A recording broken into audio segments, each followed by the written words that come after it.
Just a quick refresh. What was last week? It was on my shed. Lion's Den, all right? Daniel in the Lion's Den was last week, all right? So we're up to date with that. That was the end of Daniel's life, really. That marked the end of his life as far as beginning to end. He was a boy, and then it showed us to when he got really old and he was put in the lion's den. The last half of Daniel is now all the prophecies and visions that he got. And so they're kind of spliced in all along his life, and we'll go into it. So this one I've called Possess the Reign. It's dealing with 4 main creatures. And we'll learn all about these. This shouldn't be really hard because we did everything arse up back to front and did Revelation first. So it's all the same systems, all the same beasts, all the same everything. It's just coming in very small form because Daniel was earlier on in prophetic history. Let's dive into this. Daniel chapter 7. During the first year of Belshazzar was the one that had the writing on the wall, remember? He was throwing a big party. So that was that king. During the first year of Belshazzar was king of Babylon, Daniel had a dream. He saw these visions while he was lying on his bed, and he wrote a summary of all these matters that he dreamed. Daniel said, "In my night vision, I saw the winds of heaven blowing from all 4 directions, north, south, east, west, stirring up a rough sea." Anywhere in Scripture where it doesn't actually give you the name of the sea, it's generally talking symbolically of the restless seas of humanity. So from this restless sea of mankind, winds blowing, then I saw 4 great beasts coming up out of the sea, and each one was different from the other. The first animal looked like a lion. Doesn't say it was a lion. Remember, he's trying to associate words and animals that he can put words to this, what he's seeing in his head. It was like a lion, but it had wings like an eagle. As I watched, its wings were torn off, and it was lifted up from the ground to stand on 2 feet, like a human. Then it was given a man's heart. Who turned into an animal and then had the heart of a beast and then was transformed back into a man again? Nebuchadnezzar. There's your first clue of which kingdom that's talking about. Then I saw another beast there in front of me that looked like a bear. It was raised up on one side. It was raised up on one of its sides, and it had 3 ribs in its mouth between its teeth. It was told, "Get up and devour all the flesh you want." Spoiler alert, these are all different empires as we go down the line. After that, I noticed another beast in front of me. It looked like a leopard, but it had 4 wings, like a bird, on its back, and also had 4 heads, and it was given authority to rule. After that, in my vision, at night, I looked, and there in front of me was a 4th beast. It looked fierce, terrifying and strong, with large iron teeth. This animal crushed and devoured its victims, then trampled on whatever was left of them. This 4th beast was different from all the others I saw before it, and it had 10 horns.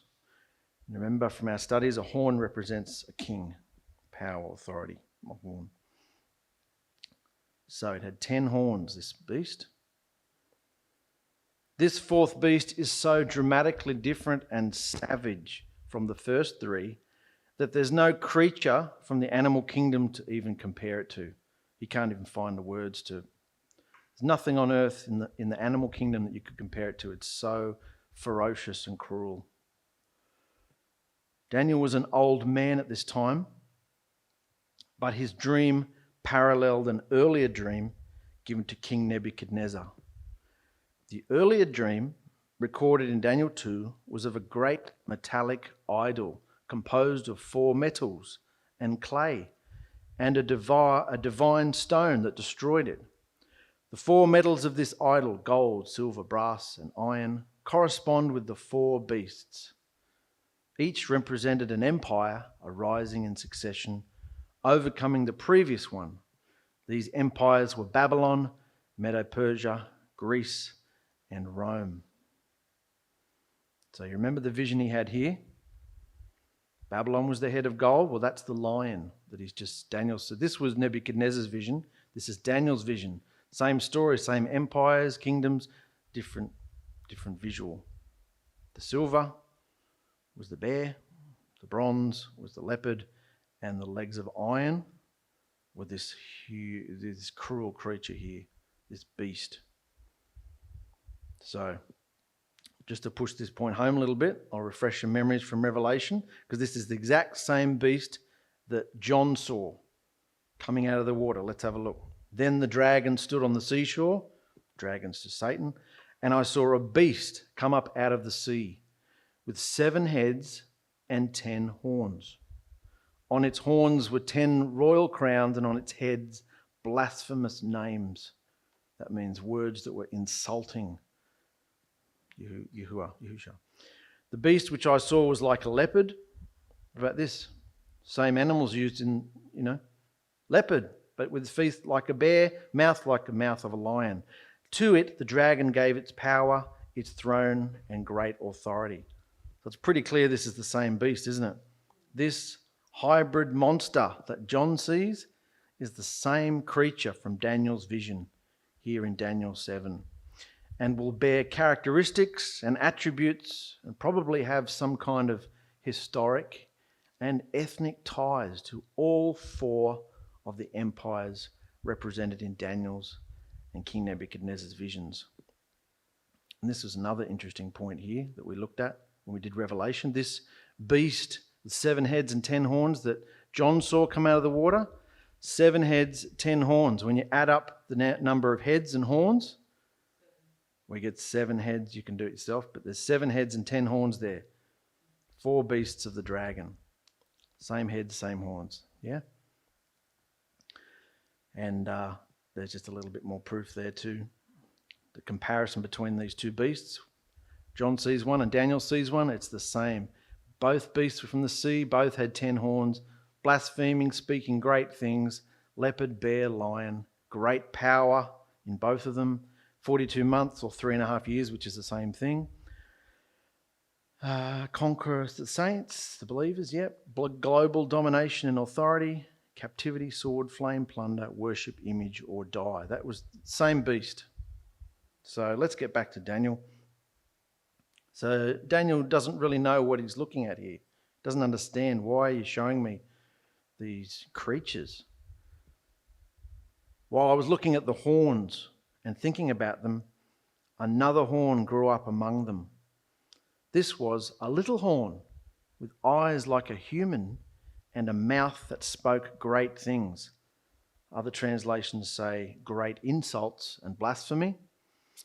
BYNV just says spoke great words. So remember, this isn't the biggest horn on his head. There were 10 horns and this little horn. Not huge, most powerful horn, tiny little horn grows up here. Little, insignificant, humble little horn grows up here, but it's got a mouth on it. A mouth full of insults and blasphemy. Then 3 of the other horns were pulled out by the roots in front of this little horn. So this little horn's just ripped off 3 of the other horns.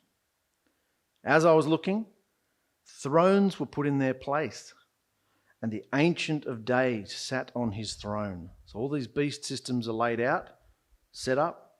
Now look what's going to happen. Thrones were put in their places, and the Ancient of Days, that's Yahuwah, sat on his throne.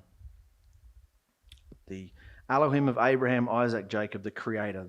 That's what Ancient of Days means. It's a code word. His clothes were as white as snow. His hair was as white as clean wool. His throne was made from burning fire, and its wheels, apparently his throne has wheels, were made from flames. So as we know, Ancient of Days is Yahuwah, but this description that we just read, this description is the same as John's description of Yahusha, Revelation 1. So we're talking about the Ancient of Days here, but it's the same description as what John sees in Yahusha, which tells us same person. A stream of fire flowed forth from his presence, and millions of people were serving him. Hundreds of millions of people stood in front of him. The great judge was seated, and the books were opened. So where's that? Obviously, where are we going now in Revelation? The great white throne judgment. When you see all the people standing there and the judge is seated and there's a jury and everything going on, court is in session. This is the great white throne judgment. So see how the visions are all over the place? Yahushua is going to judge and destroy those beasts and the little horn and all who follow them. Scripturally, fire is used for two basic purposes: to purify or to annihilate totally. Remember up here it was talking about fire? It's fire with this and fire with that, fire in the throne, fire from his eyes.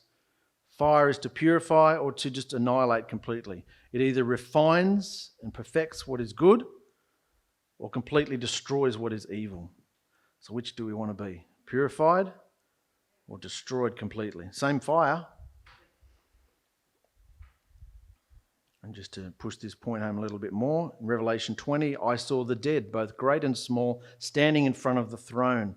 Books were opened, and another book was opened, the book of life. And the dead were judged from what was written in the books, according to what they had done, how they had behaved while in their flesh. Did you know everything that you behave is being recorded? The day of judgment, no one will have to say anything. Your behaviour will sentence yourself. Malachi 3, then those who feared Yahuwah spoke together, and Yahuwah listened and heard. And a record book was written in his presence for those who feared Yahuwah and thought on his name. Other translations say a book of remembrance. Well, that's kind of stating the obvious, because you only write something down so you remember it, don't you? It's a record book. It's the same book. It's not multiple different books. It's one book. One book and one resurrection as far as life is concerned. One. This one record book, the Lamb's Book of Life, is only for those immersed and delivered in his name.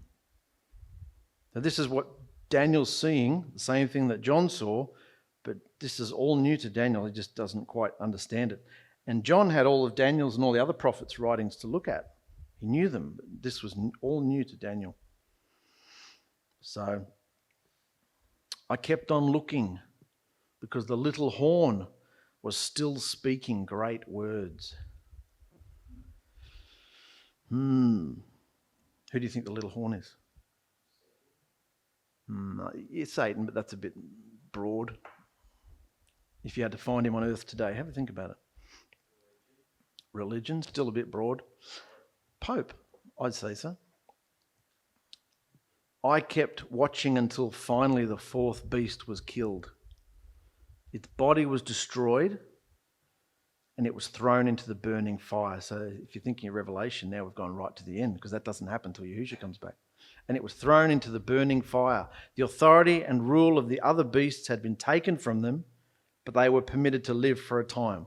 So all the different beasts, Babylon, Medo-Persia, Greece, all of them were still allowed to live, but all their power had been taken from them. Do you see that in the world today? Everybody's got bits of power, they think, but according to this, the power has been taken from them. I kept looking in my night visions, and there in front of me was someone who looked like the Son of Man, which is a code word all through the older scriptures for a human being. I saw someone who looked like the Son of Man coming on the clouds in the sky. He came up to the Ancient of Days, that's Yahuwah, remember, and the king's servants brought him before the king. And before we go on, I want to show you how miraculous this statement is here. I want you to understand a little bit more of the Son of Man. Hope you don't find it too boring. It just blew my brains out. We're going to go on a little time travel back into Hebrew language, back into what this would have meant to people who were reading in Daniel's era. Because I didn't know this. The term Messiah, which just means anointed one, and also the term son of Elohim, were not new terms given to Yahushua. We just think, oh, that's Yahushua. He's the Messiah. He's the son of Elohim. That can only be about him. No, they were not new terms, because all the Davidic kings of old in Israel were considered messiahs because they were anointed ones. And they were also considered sons of Elohim, having been chosen and anointed by oil and in close relationship with Yahuwah, based on the promises given to David. It was supposed to be, it wasn't always with every king, it was supposed to be a father-son relationship. I'm the king in heaven, you're my representative on earth. You are to do what I do. It's a father-son relationship, son of Elohim. That's what the kings were known as, especially the righteous ones. And of course they were anointed, because all the kings had to be anointed with oil from the priest. So that wasn't anything divine, those statements there, yet. But some 3 centuries after the death of King Solomon, King Nebuchadnezzar destroyed Jerusalem and the temple, and the people of Judah were exiled to Babylon. That's where Daniel finds himself. The effect was that this ended not only a series of Yahuwah's messiahs, anointed ones, kings, sitting on the throne of Israel, but it also ended the promised Davidic dynasty line of kings, all the kings in David's line, sons of Elohim. Even when the Jews were released from exile to come back home to Judah, there would be no return of the Davidic dynasty to rule over them. That's what their problem was. Even after they'd built the temple, they still didn't have a king. The people prayed that Yahuwah would forgive and in his mercy supernaturally find or create or even resurrect an unknown member of David's royal line to rule them as an Israelite king in a reconstituted and independent Israelite kingdom. But what they fully expected was that this hoped-for Davidic king would be just as mortal and human as all the ones that came before him. That's what the people were expecting. So let's look at what Mark says in the first verse of his gospel. He says, this is the beginning of the good news of Yahushua, the Messiah, the son of Elohim. These words merely tell us that Yahushua is the long-awaited Davidic king. However, so there's nothing divine in that statement there, not yet. However, a few chapters later, Mark stops calling Yahushua the son of Elohim, a term with no real divine implication, and starts calling him the Son of Man, showing that Yahushua was not just a new and mortal king after David's line, but was also divine. How can saying that someone's a son of man, which just meant human being, have any divine implication? I'm the son of man. Whoop-de-doo, I'm the son of man too. We're all human beings. Nothing special about that on the surface, is there? But according to everybody in Yahushua's time, to say son of man meant it was divine. How'd that happen? It meant it was divine, and the one that the Jewish people had hoped for so long. Yahushua also referred to himself as the Son of Man. But where did that concept actually come from? When did it suddenly switch from human being to something divine? When did that concept actually come from among the Jews, that the term the Son of Man, which had for centuries just meant human being, now had a divine element to it? Right here in Daniel chapter 7. So this is the first time in Scripture the Son of Man is referred to, and I'll show you why. That's right. For the first time in the Scripture, it was in this book of Daniel chapter 7 that the Redeemer of Israel, that the Jews in Babylon hoped for, was given a formal title, the Son of Man, and it was introduced that he would have a divine nature. I mean, coming on the clouds is a dead giveaway that this Son of Man figure is divine. Every other place in the Scripture where heavenly clouds are associated with someone, the being is divine and not mortal. So let's be very clear. Daniel was given a divine prophetic vision that was a profound unfolding revelation. It was earth-shattering and history-changing. He received a vision of a future divine Messiah. Nowhere in the scripture before that was anybody looking for a divine Messiah. They were just waiting for another king to deliver them from oppression. This is the first time that someone gets a vision of a future divine Messiah, not just another earthly king. But of course, he didn't realize it. A whole new belief concept was born here in Daniel, the concept of a human appearing Elohim, who is given the title of Son of Man, who is directly associated with Yahuwah, the Elohim of Israel. This was a big thing. Of course, such a concept wouldn't have even raised so much as an eyebrow of any Gentile, because all the nations saw their gods and goddesses as human appearing deities. So to say that to anyone in the nations, our Elohim's going to come as a human, whoop-de-doo. Let's look at all our statues. Look at all our idols. They're all men and women and cows and horses and eagles, and they were doing that. They wouldn't have raised an eyebrow at what we're seeing here. But the Israelites had spent centuries being punished in the most terrible ways by Yahuwah for harboring those kind of thoughts. Because when they did, they always manifested themselves in idolatry. In other words, wanting to make an image of Yahuwah, then bow down and worship it. That's what they wanted. That's what the golden calf was about. We're idolatry type people. We can't worship you. You're invisible. We need an image to bow down to. And he's saying, you're not going to put any image to me. I'm surpass all those images. You can't put a cow or an eagle or even a man to me yet. Because up until Yahushua arrived, he was imageless. The closest thing that he came to an image was the Ark of the Covenant. And even then they were not to bow down to it. So he was imageless. So this was a huge deal. Daniel's being told there's going to be a man arrive that's divine, and he's Elohim. So Daniel's prophetic vision is of the divine Messiah, anointed King of Israel, who Daniel labels as the Son of Man, who we find out in the Gospels is Yahushua of Nazareth. And Daniel gives us a number of attributes that will also help identify him. He's human, but he is also divine. He will come in the clouds. He will occupy his father Yahuwah's, the Ancient of Days, throne on high. He is given all dominion over the entire planet and over everyone. And of course, all of these attributes that we find of the Son of Man in Daniel 7, we find in Yahushua. Remember when Yahushua first started saying this? This is why he blew everybody out of the water, because he said when he healed somebody, or was about to, and no, you can't do that, who do you think you are? He said, but in order for you to know that the Son of Man has all authority on earth to forgive sins, Yahushua looked at the paralyzed man and said, stand up, pick up your mat and go home. He has all authority. And this is even before he died, gone back up, in, through, cleansed Shemaim, kicked the devil out.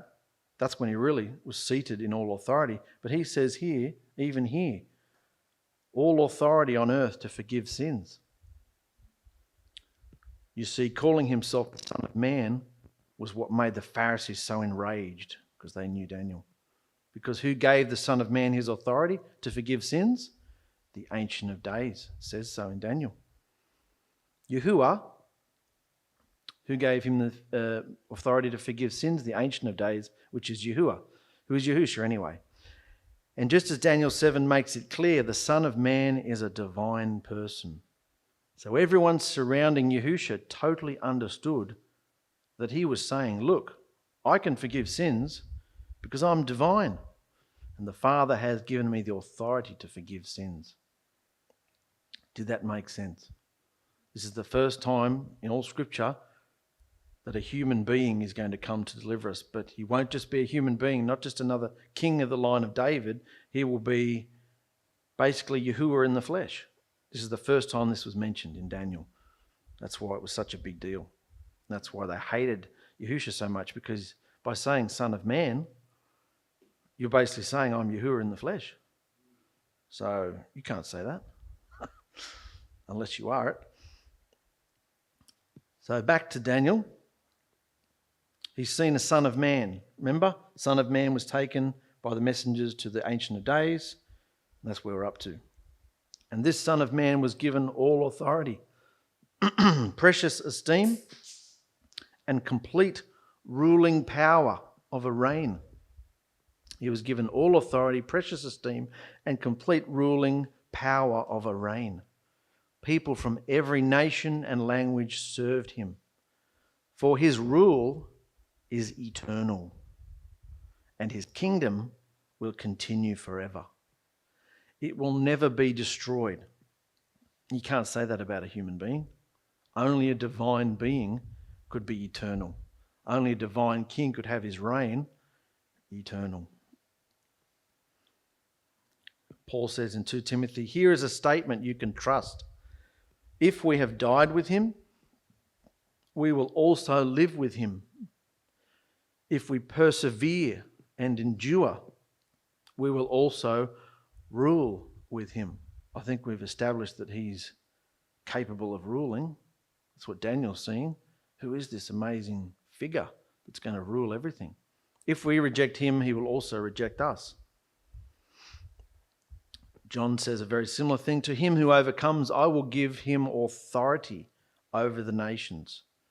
He will rule them with a rod of iron and dash them to pieces like pottery. And Paul says again in 1 Corinthians 6, don't you know that Yahushua's bride are going to judge the universe? If you're going to judge the universe, are you so incompetent to judge these minor matters? Don't you know that we will judge even the angels? Not to mention affairs of everyday life. It's basically telling us, get it together. Look what's in your future. Daniel was given a vision of what these later scriptures teach, but he wasn't far enough along in redemption history to understand it. But the thing about all the visions that Nebuchadnezzar and Daniel got was in every vision, all empires were destroyed by a perfect divine king. Whether it was the Yahushua or whether it was the rock, whatever vision happened, it was always destroyed by the perfect divine king. So Daniel's just seen all this stuff and he's freaking out. As for me, Daniel, my spirit was cut and pierced within me, and I was so confused and worried, completely freaked out and bothered by the visions that went through my mind. I went to someone who was standing there and asked him what all this meant and if it was all true. And he explained it to me. This is still inside the vision. There's obviously an angel or someone standing there. Went and asked him what it meant. And he said, the 4 great beasts are 4 kingdoms that will rise from the earth. This is not new to us anymore. You understand this? But the set-apart people of the Most High will receive the kingdom and possess the reign forever and ever. This is what we're going to pick up at the end. The fact that we will receive the kingdom, but we have to possess the reign. Kingdom and reign are the same word. It's given to us, but we have to possess it. We're going to pick up that point shortly. So don't forget that bit. Then I wanted to know what the 4th beast was. Remember, the 4th beast was so ferocious, you couldn't even put an animal to it. What's the 4th beast? What did it mean? For the 4th beast was different from all the other animals. It was terribly fearsome and had iron teeth and bronze claws.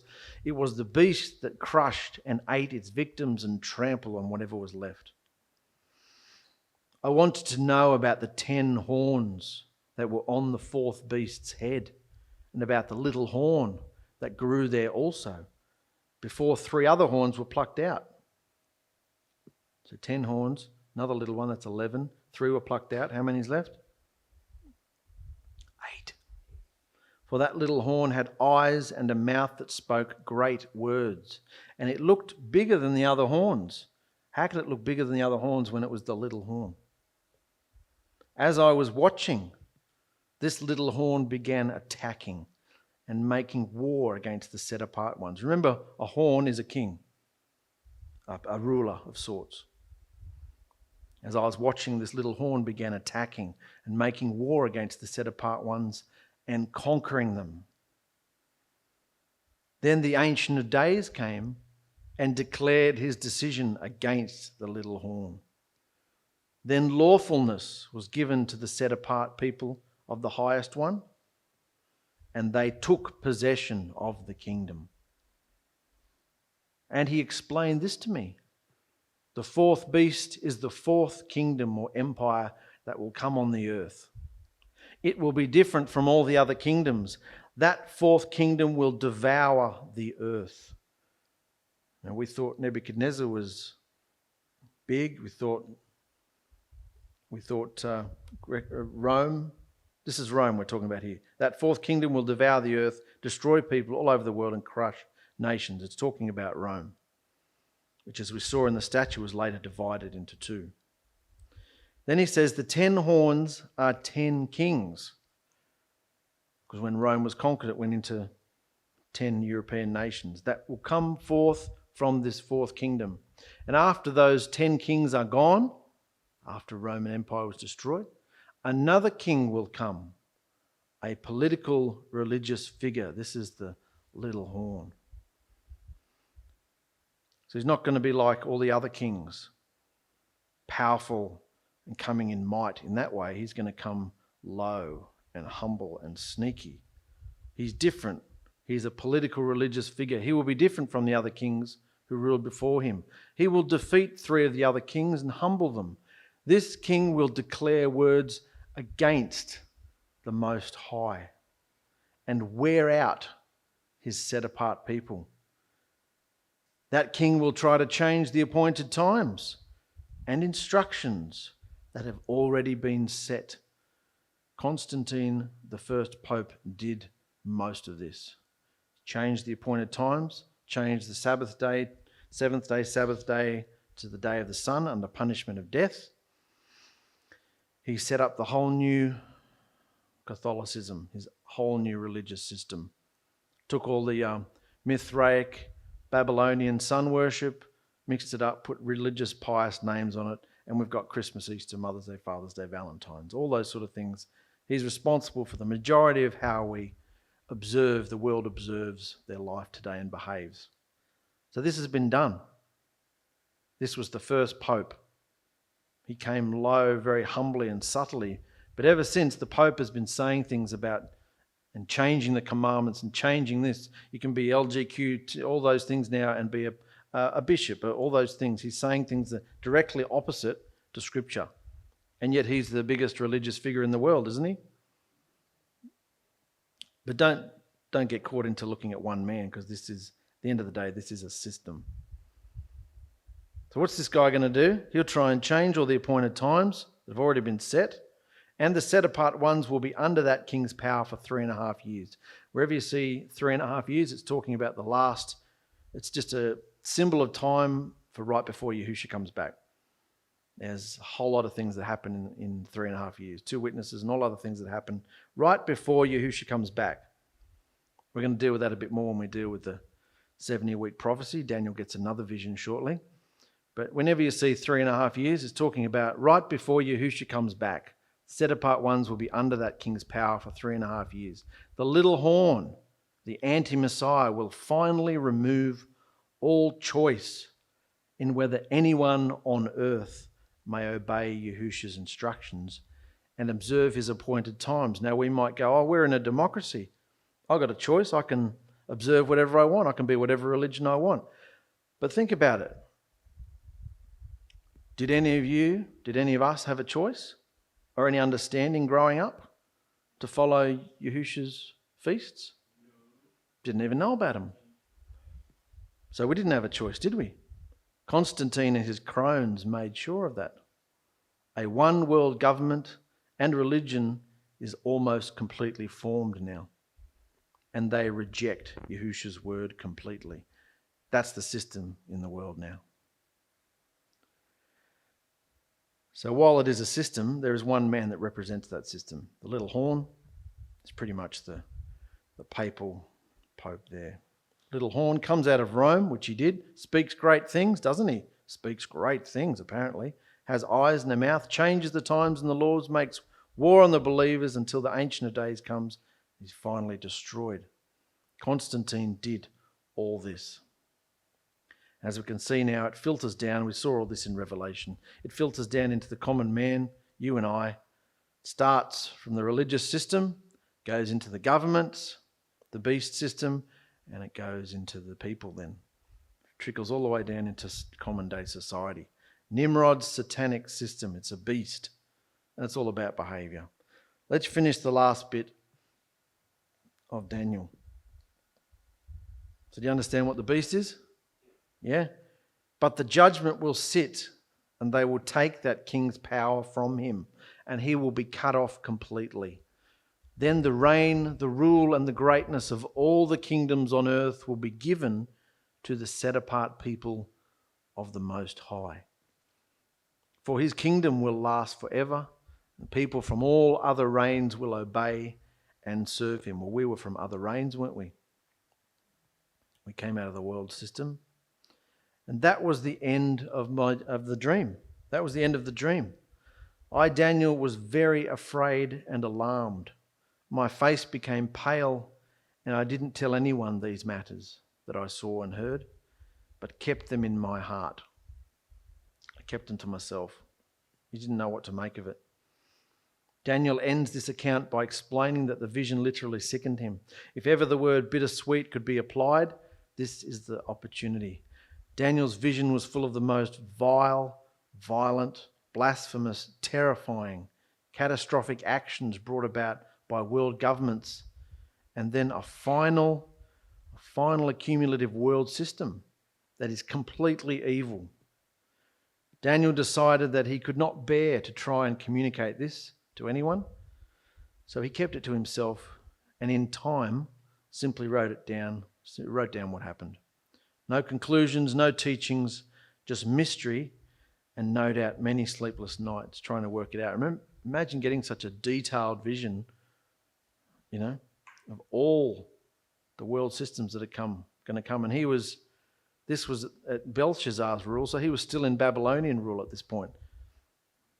He hadn't even come into the other reigns yet. Remember the statement up there that said, to possess the reign? He said, but the set-apart people of the Most High will receive the kingdom and possess the reign forever and ever. That word possess intrigued me. So let's look at what the word possess means, because to me, I visualize something being handed to me, but as we know now, it's a seed, and you've got to take it.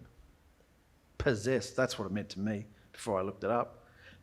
To seize something is to possess it. Holding in possession, mine. Be affrighted, to catch, there's a catch. Lay, take, hold, to come upon, to fasten, to handle something, to portion, get, have, or take. It's to possess is desiring to possess, wanting it, desiring it, a longing for, or a request.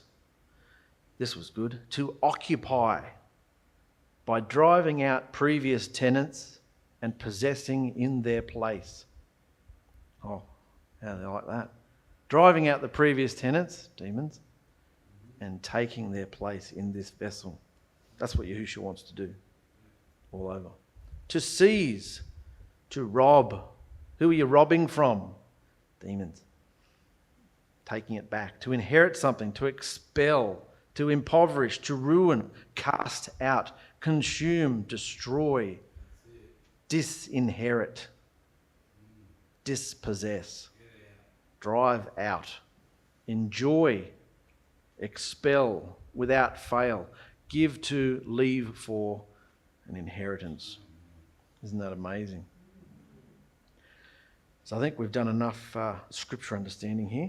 So let's just jump to the conclusion. While Yahushua's reign is sown in seed form to every genuine candidate after their immersion and divine heart operation, It must be consciously, purposely, passionately, and forcefully possessed and taken hold of in order for it to grow, to drive out the darkness of demons and old habits and become more and more filled, overtaken and matured into Yahushua himself and the love that only he behaves. His kingdom and reign is already here within us in test form, seed form. It's a test. It's a test whether you're going to let it grow. Remember the parable of the talents? Just going to bury it? Or you're going to let it grow, invest it. So this kingdom is already here in test form, but only those who take hold and possess it, in spite of all opposition and pressure, will transform and rule with Yahushua. Yahushua not only died to possess his reign back, but to deliver us so that we can too. So possess the reign. That's the message, guys. So, Mikey, put a little bit more lights on, mate, for me.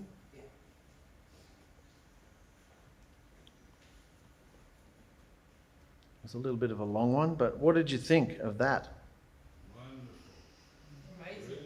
Does it inspire you to take it on? Yeah? Very serious, isn't it? Would anybody like to add anything?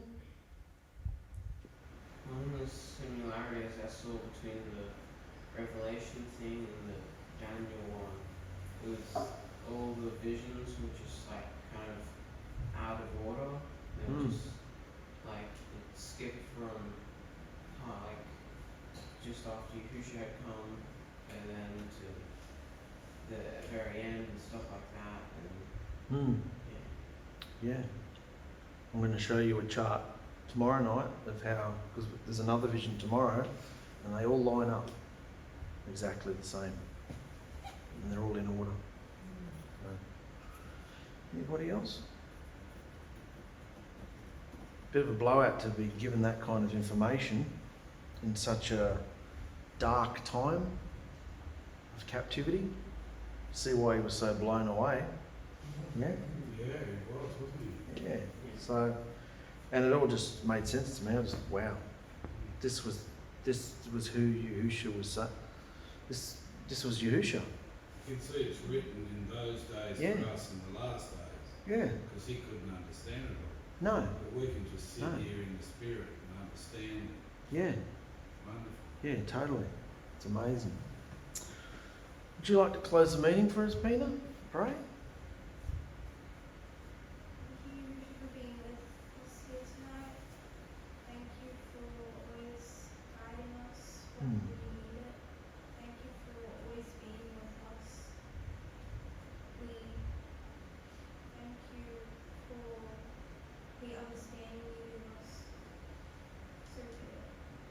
So be it. That's it, guys. Stay tuned tomorrow for the next chapter. Very exciting where it's going.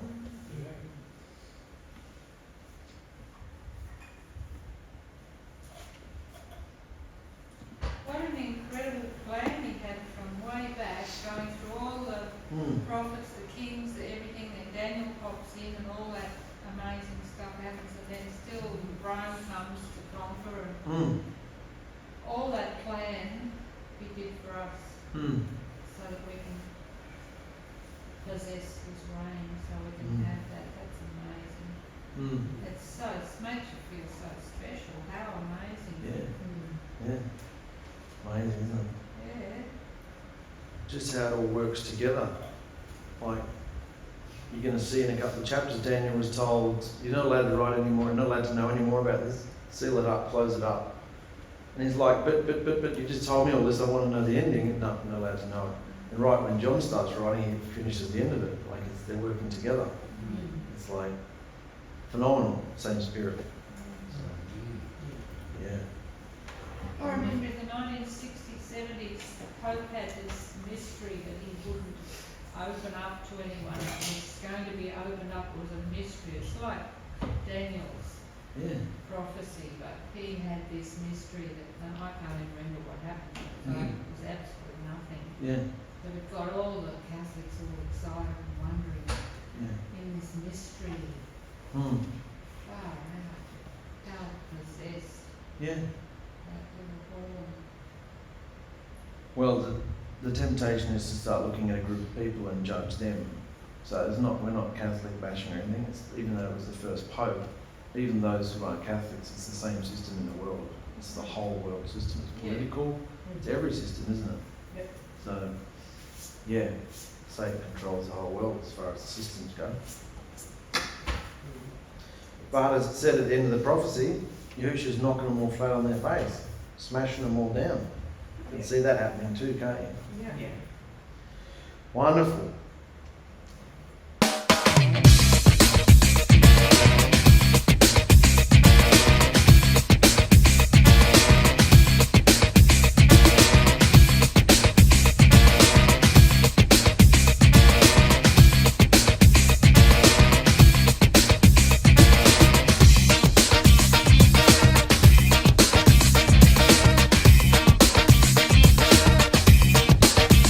Well, I was kind of wondering whether you could help me. With the problem that will kind of make her screaming. It's a problem that I face. It's time, I face to face. Never coming, bringing it back in the hip and the humming, the drumming, the bass and yo go. That's what you want to go quick and jumping the pepper to my groove, like my poker. Stick up, flicker to a flavor.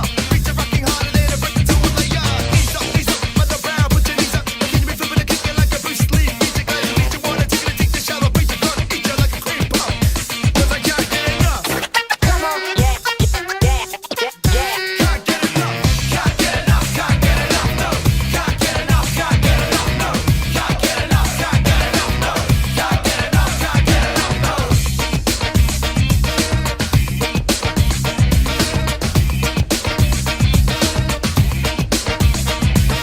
Here it is for his, for better, for worse, for what? When the system is the best, kids on here. Mixing up a storm, brewing up a tornado. Having an abundance of platonic relationships reminiscent of my man Mike Plato. I was running down the street just screaming, I was blind, but I lost my voice like I lost my mind. And I couldn't get another, couldn't get another, couldn't get another.